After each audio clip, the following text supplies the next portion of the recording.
Bonjour et bienvenue dans le podcast Naissance souveraine qui se veut une transformation du podcast Moment Zen sur le chemin de la naissance. Femmes, nous sommes à l'ère de la souveraineté. Il est maintenant temps de reprendre en main le processus de naissance, temps de reconnecter avec notre potentiel et notre pouvoir de choisir. Nos bébés n'attendent que ça pour devenir souverains à leur tour. Il est maintenant temps d'assumer tes réels désirs de naissance avec toute ta capacité à accueillir ce qui est durant ce chemin de naissance. Je suis Geneviève Talbot, co-créatrice de Transformation Essentielle et j'accompagne les femmes à devenir souveraines dans leur choix de naissance.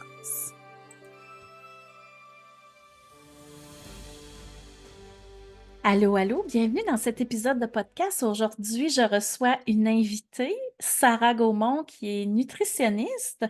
On va regarder un petit peu nutrition, grossesse, pendant l'allaitement, pendant l'introduction des solides pour les bébés, puis peut-être plus. On verra comment ça va. Allô, Sarah. Bonjour Geneviève. Merci de ta présence, d'être là sous mon invitation. Je suis bien Mais contente de te oui, merci de recevoir. l'invitation. Ben, ça me fait plaisir. Euh, Qu'est-ce qui t'a mené à devenir nutritionniste, toi? Oui, bonne C'est quoi ton question. histoire? Ouais! En fait, tu sais, durant le secondaire, il faut toujours choisir nos cours en fonction de ce qu'on veut faire plus tard. Puis, tu sais, je pense qu'en secondaire 4, il faut déjà faire des demandes pour. Bref, il faut y penser le bonheur à qu'est-ce qu'on veut devenir. Puis moi, je ne savais pas trop. Fait que j'ai été voir plusieurs orienteurs. Le métier de nutritionniste ressortait parmi le métier d'orienteur aussi. Tu sais, il y avait comme plusieurs choses qui ressortaient. Et rien nécessairement m'interpellait rapidement comme ça. Puis c'est une fois, mes parents ont un spa, puis j'étais dans le spa avec mon père. On discutait de tout et de rien. Puis là, il dit, ça, t'aimerais pas ça être, je sais pas, tu me dis être nutritionniste, mais travailler avec les aliments, tu sais. Il dit, tu regardes souvent qu'est-ce qu'on mange, qu'est-ce qui serait plus intéressant à ce qu'on mange, tu regardes les valeurs nutritives, tu t'intéresses à la cuisine, tu cuisines beaucoup. Je suis comme, ah, c'est vrai, dans le fond, peut-être que j'aimerais ça. Fait que là, j'ai regardé un petit peu là-dessus, sur la nutrition. C'est comme, moi, je pense que ça m'intéresserait, ça. Fait que, tu sais, ça a été aussi banal une petite discussion avec mon père dans le spa pour me piquer la curiosité de devenir nutritionniste. Puis moi, en fait, j'ai fait mon cégep à Montmagny, petit cégep. On était, genre, je pense qu'on était 9 étudiants, là. Mhm. Donc, tu sais, j'avais des bonnes notes, mais j'étais dans la moyenne, tu sais, j'avais pas des notes extraordinaires. Puis, ma cotère faisait en sorte qu'elle n'était pas nécessairement extraordinaire non plus. Euh, Fait que j'ai fait mon cégep en 3 ans parce que je faisais de la gymnastique, puis je voulais poursuivre là, mon sport. Mhm. Puis, après 3 ans, je n'ai pas réussi nécessairement à rentrer. Moi, je voulais rentrer à l'Université Laval en nutrition. Puis là, la cotère était assez élevée. Donc, j'ai fait 1 an au campus d'Edmundston, qui faisait partie de l'Université de Moncton, au Nouveau-Brunswick, OK. pour comme faire une petite passe tout droit là, pour essayer d'augmenter soit mes notes ou, dans le pire des cas, faire toute mon université au Nouveau-Brunswick. Donc, c'était mes options. C'était soit en fait que j'aille au Nouveau-Brunswick, soit que j'aille à l'Université d'Ottawa ou que je fasse un autre programme en attendant d'augmenter mes notes pour rentrer en nutrition. Mhm. Puis finalement, j'ai fait 1 an à l'Université de Moncton, mais au campus d'Edmundston. Puis j'ai été acceptée en nutrition à Laval. Mes notes étaient super bonnes. Puis je faisais partie, bizarrement, des étudiants étrangers parce que je postulais d'une autre province. C'est donc Fait bien que les drôle, places ça. étaient comme limitées. J'avais comme c'est ça, Réservé. réservé, ouais. Donc, Écoute. j'ai réussi à rentrer à Laval. Puis, mon bac était de 3 ans et demi. J'ai fait du cheerleading en même temps. Mon expérience à l'université était vraiment super intéressante. Puis, j'ai eu la chance aussi de faire un stage à l'international au Sénégal pendant 3 mois. Avec justement pour les cours de nutrition. Puis ça m'a vraiment amené une belle ouverture d'esprit sur tout ce qui est l'équité, tu sais, acheter local, les aliments équitables, puis aussi l'environnement, voyons, l'alimentation durable. Donc, Mhm. ça m'a amené une belle ouverture par rapport à ça. Puis, quand j'ai gradué, en fait, nous, on gradue, vu que notre bac est de 3 ans et demi, on gradue au mois de décembre. Puis, je suis partie, en fait, en voyage avec mon chum pendant 3 mois. A suivi la pandémie. On était obligé de revenir à cause de la pandémie. Puis j'ai Ah, OK. commencé à travailler là, pendant la pandémie pour le CIS de Chaudière-Appalaches. J'ai fait plusieurs petits centres de services, là. Bref, j'ai fait Mhm. l'hôpital de Lévis, un peu à l'hôpital de Montmagny, CLSC à Montmagny, à Saint-Jean-Port-Joli. Puis, c'était toujours une clientèle. Ben, en fait, j'ai fait plusieurs types de clientèle, plusieurs types de travail, puis il me manquait toujours un petit plus.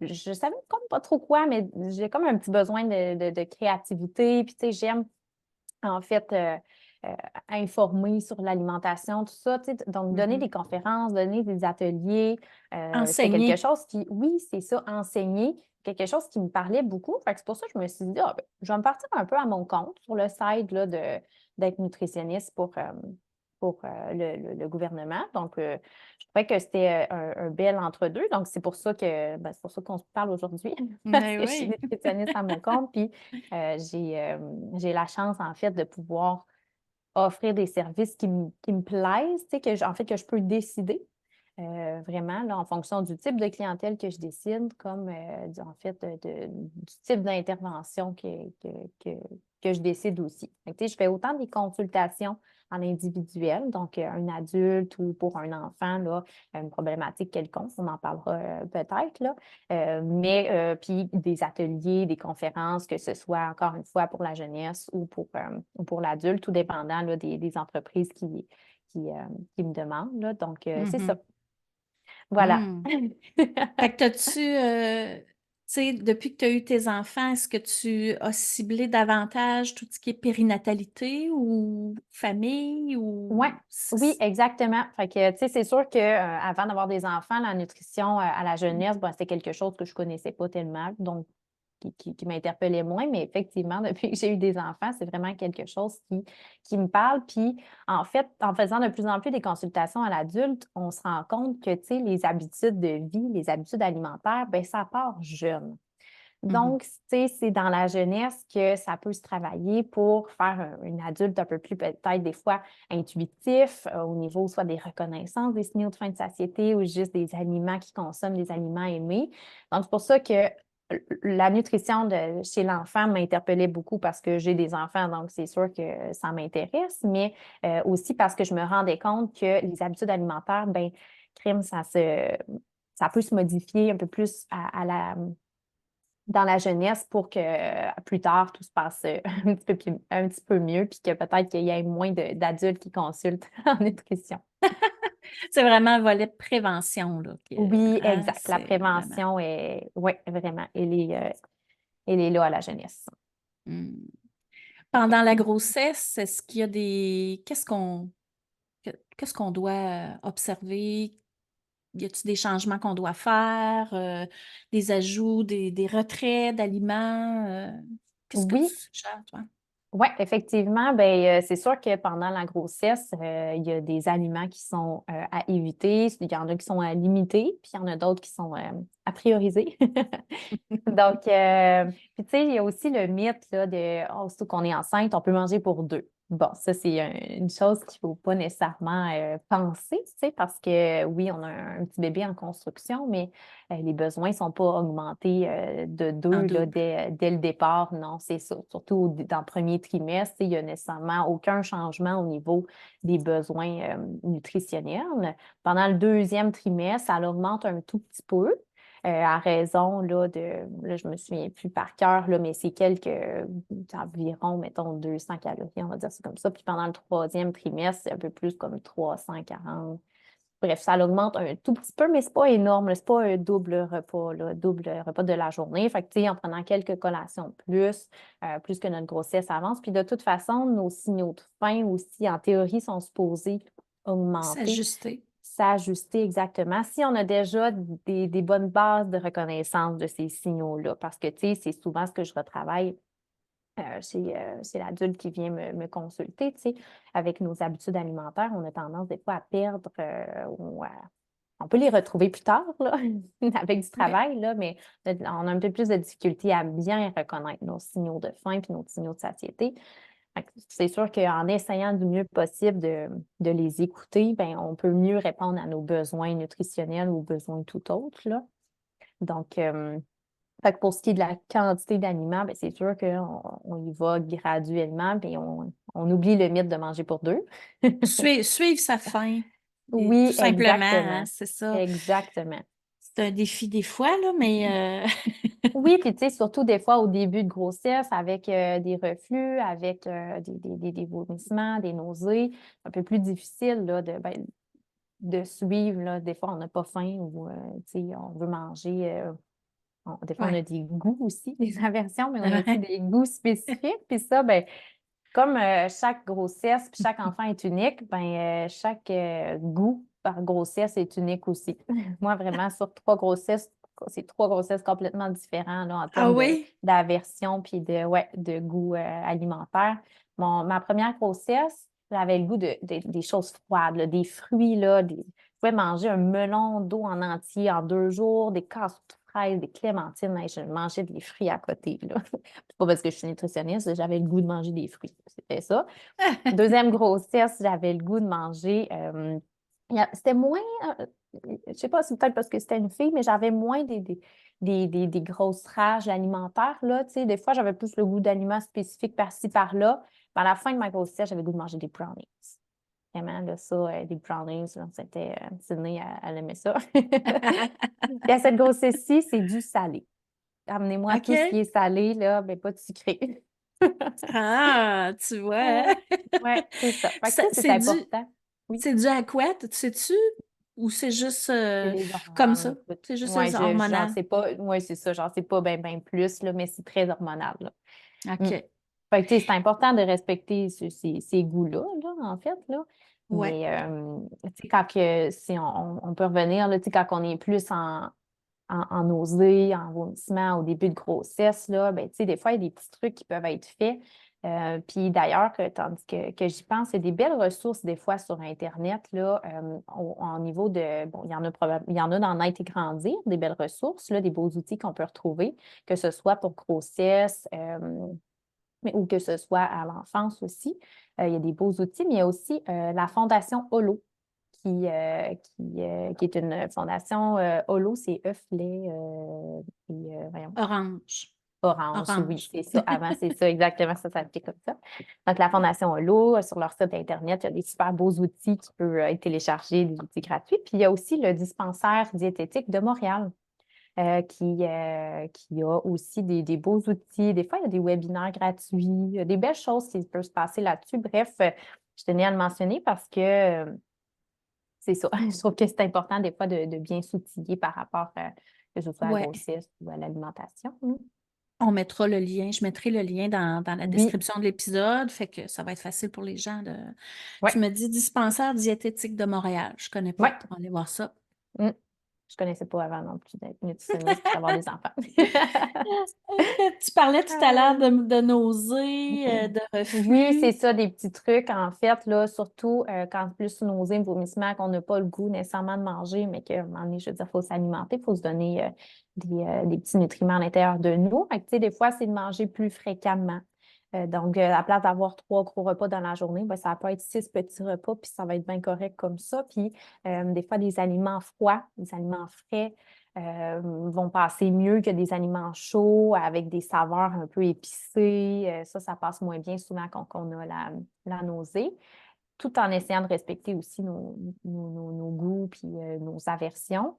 Euh, Fait que, tu sais, c'est ça, le froid, puis les plus petits repas fréquents. Puis des fois, quand on n'est pas capable nécessairement de manger, bien, ça peut être de le prendre de façon liquide. Tu sais, un verre de lait, ça peut nous nourrir. Aussi un smoothie, qu'on met plein de choses à l'intérieur qui peut être froid. Tu sais, des fois, de prendre ça liquide, c'est plus facile que de le mastiquer. On a peu faim, là. Ça peut être un bon truc, là.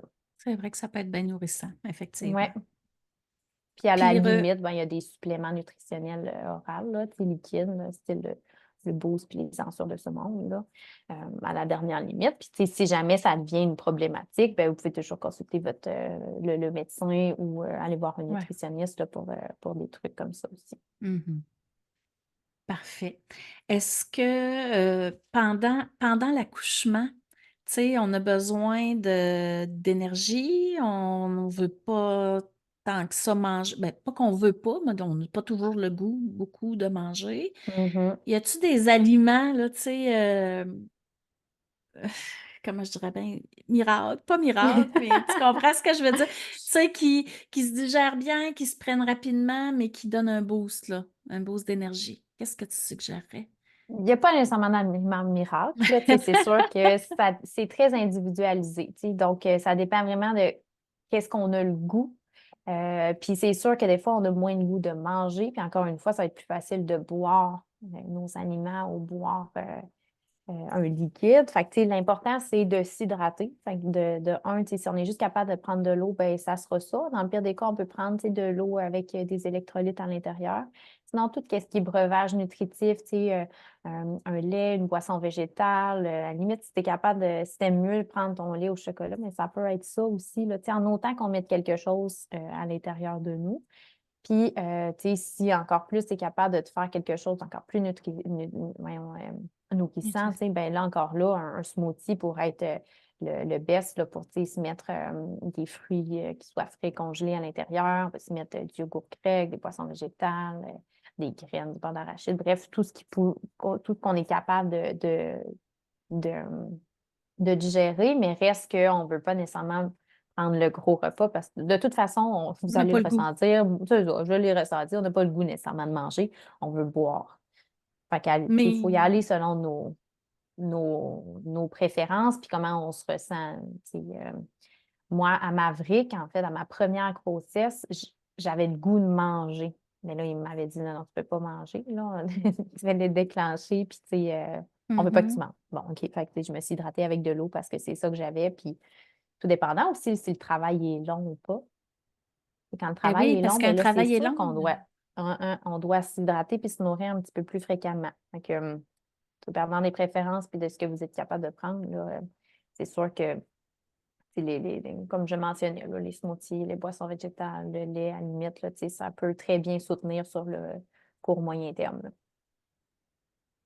Puis de toute Parfait. façon, ben, tu sais, un coup que le travail est passé, ben là, là, l'appétit revient.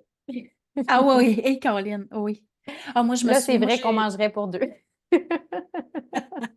moi, j'ai eu des travails d'accouchement très longs.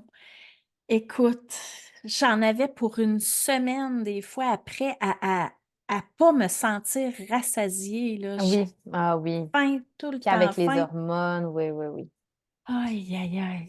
Ouais, je m'en Mm. souviens, c'était intense, là. C'était vraiment intense. Puis des fois, quand on allait, ben, c'est encore plus intense. Tu sais, nos besoins sont encore un petit peu plus élevés aussi. Fait que oui, effectivement.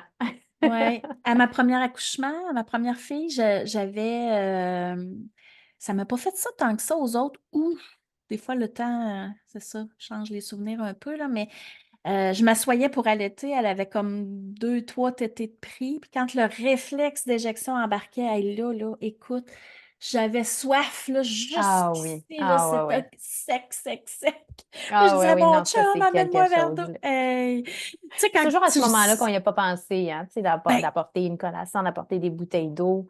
Pour il ça, y a comme l'importance d'avoir une station d'allaitement avec tout ce qu'il faut tout le temps dedans, là. Tu sais, des fois, tellement le conjoint ne sait pas nécessairement quoi quoi faire. faire comme rôle, tout ça dans l'accompagnement, tu sais, surtout quand la maman veut allaiter, là, ben, une des principales choses là, qui peut être faite, là, c'est de s'assurer que maman ait toujours quelque chose à boire, quelque chose à manger à sa station d'allaitement parce que, comme tu l'as dit, quand le réflexe d'éjection est là, amenez-moi de l'eau parce qu'on a Hey, soif. tu sais, on dirait que ça part d'un coup, puis je m'en souviens, là, Ouais, ouais. tu peux pas dire je vais boire après la tête. Non, non, Non, non, c'est là.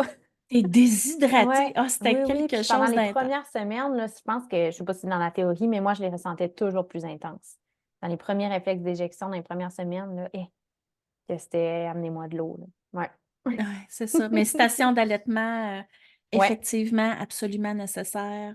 Oui, toujours Moi, avoir de quoi toujours. à manger parce que, tu sais, l'allaitement peut durer longtemps. Puis si on est tout seul à la maison, là, plus ardu, là, d'aller chercher Ouais. quelque chose dans le garde-manger dans le frigo. Une question comme ça, je me suis jamais tant que ça posé la question parce que j'ai toujours suivi plus ce que j'avais le goût de manger puis ce qu'on sait qui est bon, mais y a-tu des aliments qui favorisent la production de lait ou une bonne mise en place d'allaitement ou pas vraiment? Parce que Ben, souvent, on il y a... parle d'allaitement qui donne des coliques, là, des affaires de même, mais ça, on sait que c'est plus Oui, d'actualité, mais ben, c'est sûr que, tu sais, l'alimentation en général, puis surtout l'hydratation va favoriser une bonne production de lait, un bon allaitement. Mais les aliments galactogènes, c'est un peu comme l'avoine qui va aider à la production de lait. Mais tu sais, c'est pas encore une fois, c'est pas miracle. Ça peut aider, mais ça veut pas dire que ça va avoir un grand impact. Fait que, tu sais, c'est sûr que ça peut, en dernier recours, on peut faire des fois des recettes là, avec des aliments galactogènes, là, mais c'est sûr que tu sais, déjà de un, d'avoir une bonne hydratation, je pense que c'est déjà la base, puis d'avoir une assiette un peu équilibrée dans le sens que tu sais, on a notre source de protéines, on a nos fruits et légumes, puis on a notre féculent, notre produit céréalier, idéalement grains entiers. Quand on sait qu'on a ça dans notre alimentation, ben on sait qu'on a quand même une alimentation équilibrée. Mhm. Puis je reviens un peu en arrière avant l'allaitement. Oui. J'ai appris cet hiver, ça fait quand même plusieurs années que je fais ça, mais j'ai appris ça, les dates, parce que j'avais une Marocaine dans mes cours, puis elle disait que dans leur culture, eux autres, ils prenaient beaucoup de dates, puis que ça favorisait le déclenchement du travail. Puis je suis Ah, tombée sur une recherche, moi, je suis tombée sur une recherche qu'ils ont fait justement ben justement, c'est pas proche, là, mais en Jordanie, sur les dates, ça réduit ça peut réduire la longueur du travail, ça améliore l'efficacité des contractions et tout ça. Je fait que sais pas si tu pendant en le avais. travail, OK, non, Ouais, j'ai jamais ben entendu pendant le parler. travail, tu sais, mais c'est comme en fin de grossesse, là, Oui, on peut y aller sur les dates, là. OK. Euh, Ah, écoute, je vais ouais. m'informer là-dessus. C'est Ben, je pourrais intéressant. Des fois, je c'est des sais, trucs culturels, hein, que quand c'est ben, partagé comme ça, c'est super intéressant. ouais, c'est intéressant. Puis tu sais, c'est les dates Medjool, là, je pense. Oui, Medjool, C'est ceux-là, c'est en celle-là. C'est pas les particulier. dates OK. séchées Un petit note. On va Ouais. regarder ça. Parfait. Fait qu'au niveau de l'allaitement, introduction des solides chez le bébé. On parle beaucoup de DME maintenant. Qu'est-ce que t'en penses, toi? Qu'est-ce que j'en pense? Ouais, dis-moi ça. En fait, tu sais, ce qui est recommandé, là, c'est que on n'introduit aucun aliment avant 4 mois. Fait que ça, c'est sûr que le 0-4 mois, on veut seulement que le lait maternel ou les préparations commerciales pour nourrissons. Puis après ça, ben là, c'est tout dépendant de qu'est-ce qu'on veut offrir, puis tout dépendant aussi voyons, des antécédents médicaux ou de la santé de bébé, tout dépendant si il y a déjà des allergies, qui soient alimentaires, là, chez bébé ou dans son entourage, s'il y a de l'eczéma, bref. Des fois, il y a des choses qu'on veut introduire certains allergènes plus tôt que chez d'autres bébés. Mais dans la théorie, quand on veut alimenter un bébé, on parle plus là, on veut commencer l'introduction des aliments autour de 6 mois.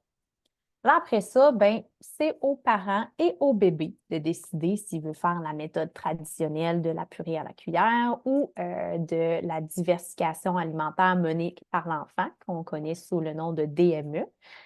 Puis, ce qui est à se rappeler, je pense, de ce petit bout de cette capsule-là, en fait, c'est que c'est pas nécessairement juste nous qui va décider. Bébé aussi va décider de comment il a le goût de s'alimenter.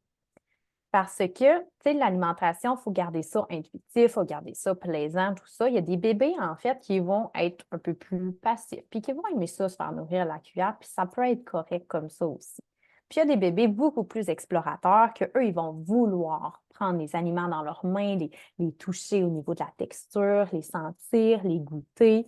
Puis, ben, c'est ce qui est que la diversification alimentaire menée par l'enfant vient aussi aider chez ces enfants-là qui ont beaucoup un besoin, tu sais, d'exploration.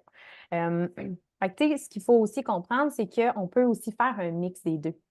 L'important, c'est de respecter le besoin de bébé, puis respecter aussi nos besoins. Il n'y a pas nécessairement plus d'étouffement chez les bébés DME que les bébés alimentés de façon traditionnelle dans la science. Donc, tu sais, si on veut faire une alimentation plus type DME, ben c'est bien aussi de s'outiller, de soit faire une formation avec une nutritionniste, lire des livres par rapport à ça. C'est parce que c'est sûr qu'il y a certains principes. On ne va pas offrir, je ne sais pas, un raisin rond à un bébé DME. On s'entend, que Ah ouais. des fois, on dit, ben ça va de soi, mais certains, il y a de la texture qu'il faut adapter, des grosseurs de portions, tout dépendant, pas de portions, mais d'aliments, tout dépendant le stade où est rendu le bébé. Il faut bien s'outiller, mais reste qu'on peut faire les deux. On peut autant offrir des cuillères à bébé que puis bébé peut explorer avec ses mains. Fait souvent, on voit chez les parents, puis je m'inclus là-dedans parce que je suis un parent, là, on veut faire le mieux pour bébé, puis on veut, des fois, avec les réseaux sociaux, c'est un peu plus facile de se comparer puis de vouloir tout essayer, tout faire, là. Mais, il faut essayer de se mettre le moins de pression possible. Puis, si on veut y aller avec la DME, bien parfait, mais mettons-nous pas de pression, faut que ce soit parfait. Puis, ça se peut que bébé, ils veulent découvrir avec ses mains, mais ils veulent aussi que parfois, on donne une cuillère. Puis, par contre, on peut aussi donner des cuillères pré-remplies. Ça, c'est intéressant chez les bébés parce que dans la DME, toute texture des aliments est acceptée. Comme dans notre alimentation, nous, on va autant manger des aliments croquants que de la compote, des yogourts qui sont style purée. Ouais.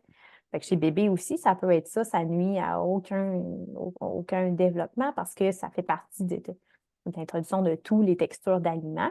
Donc, on peut déjà pré-remplir une cuillère, mettons, de yogourt ou de compote, déposer ça sur la tablette, puis bébé va prendre sa cuillère ou va prendre ses mains, puis il va prendre la purée dans ses mains, puis c'est correct comme ça. Il n'y a rien qui est coulé dans le béton. Mais pourquoi on parle beaucoup de la diversification alimentaire menée par l'enfant depuis quelques années? C'est que ça mise sur l'autonomie de bébé, puis sur la reconnaissance de ses besoins aussi. Fait que, c'est lui qui va décider quand il commence à manger, puis quand il arrête de manger aussi, quand il n'a plus faim. Fait que pour essayer d'optimiser sa reconnaissance des signaux de faim, de satiété, de quel aliment aussi qu'il a le goût de manger. Si on y présente plusieurs aliments, ça se peut qu'il ait juste le goût, juste, on va dire, de manger ses fraises, puis ça peut être correct comme ça aussi pour ce repas-là. Puis c'est ce qu'on travaille souvent dans la jeunesse, c'est on essaie d'avoir plusieurs rôles dans l'alimentation. Le parent a plusieurs rôles. A le rôle du quoi offrir, des aliments qui sont nutritifs. C'est nous qui déterminons la qualité des aliments. On détermine où est-ce qu'on va le manger. Donc, on va déterminer est-ce qu'on mange à la table, on mange en pique-nique, on mange à la maison, au restaurant. Donc, c'est nous qui déterminons le où. Quand qu'on va manger, donc est-ce qu'on mange à midi, on mange à midi et demi, bon, on détermine le moment. Qu'est-ce que j'ai dit là? J'ai dit le quand, le quoi, puis en fait, le seul rôle de l'enfant, c'est le combien, puis le si il va le manger. Le comment, en fait, c'est le parent. Le comment, ça peut être justement, on mange avec des ustensiles, on mange tout avec nos mains, on mange en pique-nique. Aussi l'ambiance, au repas, est-ce que ça va être plaisant? Ça va être comment l'environnement autour de l'aliment, de l'alimentation. Puis le seul rôle de l'enfant qu'on essaye de conserver le plus longtemps possible, puis en fait, on essaie de le conserver toujours, c'est le combien il va le manger, puis s'il va le manger. Puis c'est pour ça, la DME, c'est aussitôt en fait, ça ne commence pas à la DME, ça commence à l'allaitement. Normalement, le bébé, il va déterminer de s'il prend le sein, puis de combien il a le goût de prendre de son lait. Est-ce qu'il veut un sein, deux seins, trois seins? C'est lui qui va déterminer la quantité. Puis c'est ce qu'on essaie de poursuivre à la petite enfance pour qu'à l'adulte, l'adulte devienne un peu plus compétent, intuitif au niveau de l'alimentation. Fait que c'est ce qu'on veut avoir d'un jeune mangeur. On veut qu'il soit intuitif, qu'il soit compétent à manger puis à bien reconnaître ses signaux. Fait que c'est pour ça qu'on essaie de conserver le combien puis le si à l'enfant le plus longtemps possible. Si à ce moment-là, il ne veut pas manger ses carottes, puis c'est correct, il mangera ses autres aliments en essayant toujours de ne pas mettre de pression, de finis ton assiette, ou mange Si tu veux ça ton parce que dessert. exactement. Fait que, il y a des fois des petites techniques comme ça, mais à dire, à ne pas dire. Mais tout ça pour dire que la DME favorise là, le partage des responsabilités qu'on appelle là, chez l'adulte puis chez l'enfant. Ça, c'est intéressant. Oui. L'histoire de mange tes carottes si tu veux ton dessert. Y a-tu d'autres petites phrases de même là, qu'on pourrait avoir comment je dirais? Qu'on peut avoir envie Culturellement, on pourrait. d'éliminer. Ouais, ben, tu sais, parce Oui, qu'ils qu'on sont peut là, on dire. les a Oui, entendus, nous exactement. autres, là, tu sais. Oui, C'est quoi les exactement. autres petites phrases là, à faire attention? Ben, à observer au moins. À observer. Oui. En fait, bon, justement, finis ton assiette si tu veux avoir ton repas. On essaie d'oublier ça, puis on essaie peut-être à la place de faire ça, on essaie de mettre le dessert, entre guillemets. Tu sais, un dessert, en fait, c'est juste un aliment qui va finir notre repas, mais on essaie de l'inclure dans le repas en général. Fait que si on a opté que le dessert ce soir, c'était un casseau de fraises, bien, on le met au centre de la table ou on le met sur la tablette déjà avec tous les autres aliments pour le bébé ou pour la famille. Pour qu'il Ça, y ait le choix de. c'est ça. Puis dans ma pratique, moi, j'essaie beaucoup de l'inclure là, chez les jeunes familles, d'essayer d'avoir, puis je le partage beaucoup dans mes réseaux sociaux, d'essayer d'avoir un repas au centre de la table. Puis ici, on n'est pas habitué, mais si on s'en va en Europe, là, honnêtement, c'est ce qui est fait la plupart du temps, les repas au centre de la table. Fait que tout est présenté au centre de la table, puis tout le monde peut avoir accès en tout temps, dans la quantité, dans le s'il veut le manger aussi, que ce soit de l'entrée au dessert. Fait qu'on mange des fraises en dessert, qu'on mange une compote de pommes, qu'on mange un brownies, qu'on mange un muffin.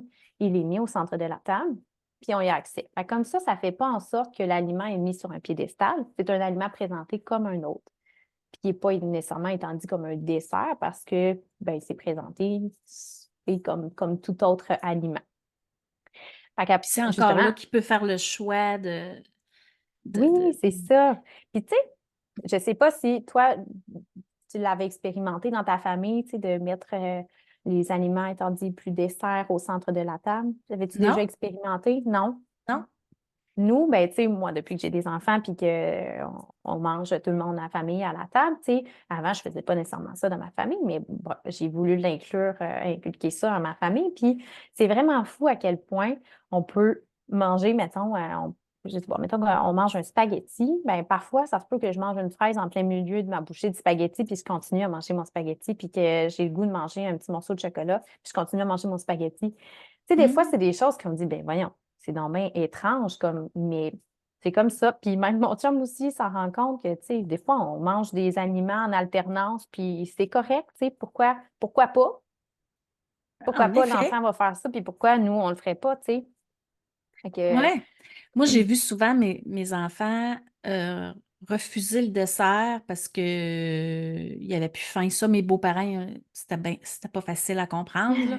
Mais, mais tu sais, c'est pas obligatoire non plus d'avoir, non. tu sais. Non, Mais c'est ça. Puis, au comme, centre de comme la table, j'adore ça, là, je trouve que c'est une c'est ça, en le belle outil. présentant au centre de la table, tu sais, on sait qu'on s'assure que tous les aliments sont mis sur le même piédestal. Il n'y en a aucun Ouais. qui doit être mangé avant que l'autre soit fini. Bref, on n'est pas obligé de finir notre assiette. Tu sais, ils sont là, on le mange, on ne le mange pas.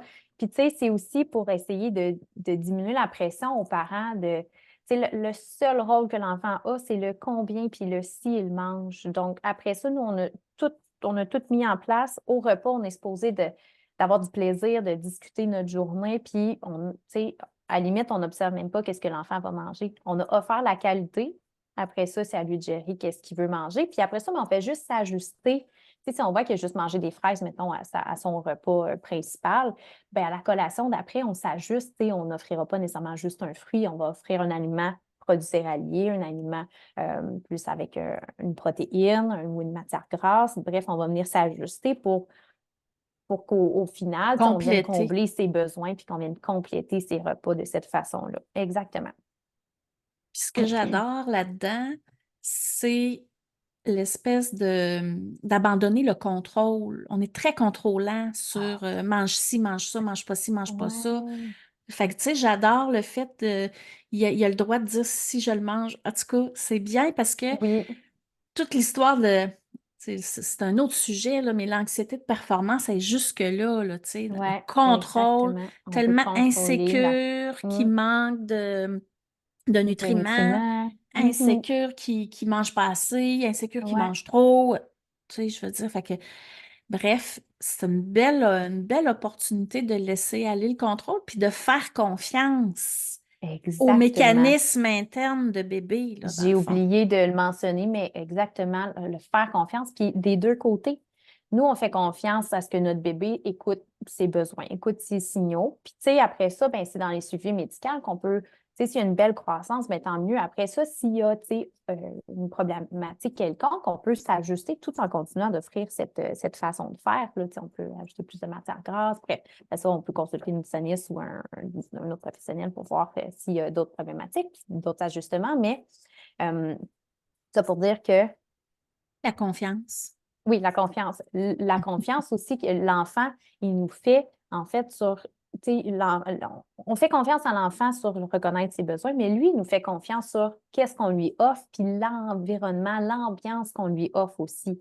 Parce que c'est Oui. sûr que si on met toujours de la pression sur un enfant de manger, manger, manger ou finir son repas, tout ça, bien, ça devient anxiogène. Puis là, bien, il peut en sortir des comportements plus néfaste, puis une relation à long terme avec certains aliments ou avec son corps plus néfaste aussi.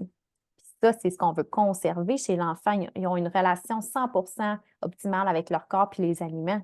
On veut conserver ça le plus longtemps possible. Nous, on a été un peu biaisés avec la culture des diètes et tout ça, mais on veut essayer de défaire cette petite bulle-là. Puis, tu sais, si on n'est pas à l'aise nécessairement de mettre le repas au centre de la table dès à ce que l'enfant s'alimente autour de 6 mois, ben on peut quand même, tu sais, si on veut quand même offrir une alternative autre ou un dessert, entre guillemets, après le repas, ben on l'offre que l'enfant ait consommé son aliment, son repas principal avant ou pas. Toujours continuer à l'offrir. Parce que s'il n'a pas mangé son repas, puis on lui dit, ben, tu n'as pas mangé ton repas, tu n'auras pas le droit à ton dessert, ben là, on vient de mettre le dessert sur un piédestal. On vient de créer Fait un que, tu sais, interdit. exactement. Fait que c'est pour ça l'importance de souvent offrir des aliments qui sont nutritifs, que ce soit en dessert ou pas. Mais tu sais, la plupart du temps, ben, c'est un fruit, une compote, un yogourt, un muffin, c'est des aliments plus nutritifs. Puis plus que l'enfant va grandir, tu sais, en haut de 2 ans ou bon, quand on est à l'aise, ben, on peut commencer à inclure des aliments qu'on mange aussi sur une base régulière. Tu sais, si on fait, je sais pas, on fait une tarte aux pommes, ben, ça sera une tarte aux pommes. Puis tu sais, qui ait mangé son repas ou pas, qu'il ait mangé à moitié ou pas, ben, On si le reste de la l'offre. famille, oui, tu sais, c'est pour ça, s'il est présenté sur le centre de la table, ben il est là, ben, il faut quand même l'offrir là, pour pas que ça devienne un aliment interdit ou un aliment qui est inatteignable là, si je finis pas mon assiette. Exactement. Puis comme je dis, c'est surprenant que des fois que les enfants, ils savent, ils n'ont plus faim. Oui, Le c'est goût est ça. même Puis, pas là. Si l'interdit est... Je comprends la culture de l'interdit, là, l'espèce de... ben, J'avais c'est jamais vu ça. interdit, mais là, c'est disponible, fait que je vais en manger en quantité industrielle. C'est là que la relation avec l'aliment est biaisée. Ouais. Mm. Hmm. Fait que, tu sais, tu l'as bien dit, puis tu sais, même, des fois, je suis agréablement surprise d'entendre mon éducatrice me dire, ben, crime, Maverick, il voulait pas son dessert aujourd'hui, pourtant, c'était telle affaire, puis tu sais, c'était super bon, super sucré, ou je sais pas. Tu sais, je me dis, ben, tu sais, c'est parfait, tant mieux, il a appris, puis tu sais, ça va y tenter une fois, puis ça y tentera peut-être pas l'autre fois, puis ça, c'est une des choses aussi, je saute du coq à l'âne, là, mais que je retravaille aussi avec les jeunes familles, mais des fois, les enfants vont aimer quelque chose, puis le lendemain, ils n'aimeront plus ça, puis le surlendemain, ils vont l'aimer. Bien, ça fait partie de l'expérience d'apprentissage des aliments. Hein. Fait que, tu sais, des fois, on peut offrir, puis ça, c'est le classique exemple, mais on peut offrir un brocoli 20 fois, il ne le mangera pas, mais la 21e fois, il va le manger, et après ça, il ne mangera plus. Ben, ça fait partie de l'expérience, puis tu sais, l'important, c'est de continuer à offrir ces aliments-là. Même s'il ne les mange pas, ça fait partie de l'offre alimentaire. Tout quand on continue l'exposition à ces aliments-là, mais l'enfant, il le voit. Il voit son parent le manger, il voit ses frères et sœurs le manger, puis le crime, ça n'a donc même pas de l'air si méchant que ça, tu sais, si mes parents le mangent, puis tu sais, on l'offre, mais sans pression. Il est dans son assiette ou il est présenté sur la table, mais au moins, il y a une exposition visuelle. Fait que ça, Hmm. c'est important à mentionner, tu sais, que ce soit un aliment aimé ou non, de continuer toujours les expositions avec les aliments. Donc, qu'est-ce qui... Tu sais, à part le besoin d'avoir de l'information, y a-tu des signes qu'on doit observer pour dire, ah là, je devrais peut-être consulter mon médecin ou une nutritionniste ou, tu sais, des fois, on peut avoir juste besoin d'être rassuré, mais y a-tu des signes précis qu'on peut observer ou en général, c'est au feeling? Je sais pas comment le dire Ben, autrement. c'est sûr que, tu sais, oui, le feeling va donner un bon indice si on veut avoir plus d'informations, comme tu le dis, mais des fois, tu sais, si on voit des fois qu'il y a des cassures au niveau des courbes de croissance, tu sais, l'enfant suit plus sa courbe, que ce soit à la hausse ou à la baisse, ben, ça peut être un signe que, crème, on pourrait aller voir une nutritionniste. Peut-être qu'au niveau alimentaire, tu sais, il peut y avoir des astuces à ce qu'on peut modifier dans notre alimentation. S'il y a beaucoup d'aversion alimentaire ou une sélectivité alimentaire un peu plus intense, puis là, le parent, ben, c'est souvent le parent qui va être un peu plus anxieux puis préoccupé par ça, puis il va vouloir consulter, puis c'est bien correct, tout en sachant que c'est complètement normal, un enfant un peu plus, soit qui vit une néophobie alimentaire ou sélectif, mais des fois, il y a toujours des petites astuces qu'on peut optimiser dans l'alimentation avec ça. Sinon, un enfant ou une famille qui est plus du type végétalienne, végétarienne, des fois juste pour s'assurer que l'alimentation est optimale au niveau nutritionnel, que l'enfant manque de rien. Euh, Pas mal, ouais, ouais. Puis tu sais, ça fait le sinon, ben, tour. c'est sûr que s'il y a des allergies alimentaires, ça peut être une autre cause, là, mais voilà, c'est pas mal ça. Puis, tu sais, des fois, ben, juste aussi familial, on parle spécifiquement de l'enfant, mais des fois, si on veut manger équilibré à petit prix, si on veut avoir des astuces pour cuisiner, des fois, tu sais, en termes de on n'a pas le temps, voyons, Mhm. on veut mieux planifier notre alimentation. Organisation, là. Oui, l'organisation. Sinon, c'est sûr que des fois, en allaitant, des fois, on peut avoir des enfants qui sont allergiques là, à la protéine de lait de vache. Des fois, on doit faire un régime d'éviction. Ça peut être une autre chose. Des fois, en grossesse, si on a une préoccupation à l'égard de notre poids ou à l'égard de certains aliments, on sent que notre relation avec les aliments est plutôt biaisée. On a le goût de toujours manger tel aliment. Puis, tu sais, ça devient accaparant, ben, ça peut être une raison aussi de consulter une nutritionniste pour qu'au courant de la grossesse, puis après la grossesse aussi, si on est plus préoccupé par notre poids, l'apparence, tout ça, vu que notre corps change, ben, ça peut être une raison de consulter une nutritionniste. Il peut y avoir plusieurs, plusieurs raisons là, Ouais, mais tu as fait pour un beau consulter listing. une nutri. Là. Ouais. Puis ça, ben, là, c'est encore en train de mijoter. Là, pour le moment, où ce qu'on peut me consulter, c'est via Facebook, Instagram. C'est mes réseaux sociaux. Mais là, mon site web s'en vient. Là. Fait que, tu sais, tout ça pouvoir être mis là, sur mon site web, là, sur quand consulter, quoi consulter, les tarifs, les modalités, tout ça. Là, mais j'ai bien hâte Puis, que ça se mette en branle. t'as-tu déjà le nom de ton site Internet, même s'il n'est pas en ligne? Non, C'est-tu... Non? non. Quand tu C'est l'auras, tu c'est- me le c'est tout diras, je le récent, mettrai. là. Je viens de Ah commencer oui, ça avec une équipe, là, ouais. OK. Pendant tout mon congé de maternité, je m'étais dit, je vais faire moi-même mon site web. Puis, j'ai jamais pris le temps de le faire. Donc, là, c'est pour ça que j'ai consulté une équipe là, qui va m'aider à Ouais. le construire. Là. Mais d'ici quelques mois, là, il va être sorti. Je t'enverrai les liens en temps et Parfait. lieu. Puis, tes consultations, c'est-tu en présentiel? C'est-tu en ligne? Ou les deux? Présentement, c'est principalement en ligne, donc que la famille vienne de mon ami ou d'ailleurs, c'est super accessible de jour, de soir. Mais j'en fais quelques-uns en présentiel. Là, pour le moment, c'est au Physio Ergo à Montmagny. Mais éventuellement, dans les prochains mois, je vais avoir un bureau à moi aussi. Donc, c'est ça, Es-tu- je vais pouvoir en avoir plus en présentiel. OK. Est-ce que tu es encore au 6? Ou si là, tu te consacres Ouais. juste au privé ou tu vas faire Pour les le deux? moment, je vais faire encore les deux. Ouais, je trouve que c'est le meilleur des deux mondes là, pour moi pour le moment. Bon, c'est Mm. parfait. Fait qu'on Ouais, on va mettre les liens de tes réseaux dans la description de l'épisode. Fait que ça va être facile pour les gens de te rejoindre. parfait. Quelque chose à ajouter en conclusion? Non, merci de l'invitation. On a fait le tour? Ben, Toujours ça un me fait plaisir pour plaisir. moi. C'est super. Ben, merci beaucoup, Sarah. Puis, je te dis à bientôt. Profite de ta grossesse en cours et Merci. je te dis à bientôt. Porte-toi bien. Oui, bye bye. Bye. Et n'oublie pas, tu peux te permettre de croire à une naissance souveraine parce que tout est déjà là en toi. Et avant de se quitter, je t'invite à consulter mon site internet genevièvetalbot.com pour y trouver des méditations, des stratégies gratuites pour que tu puisses gagner en confiance en ta capacité d'accoucher.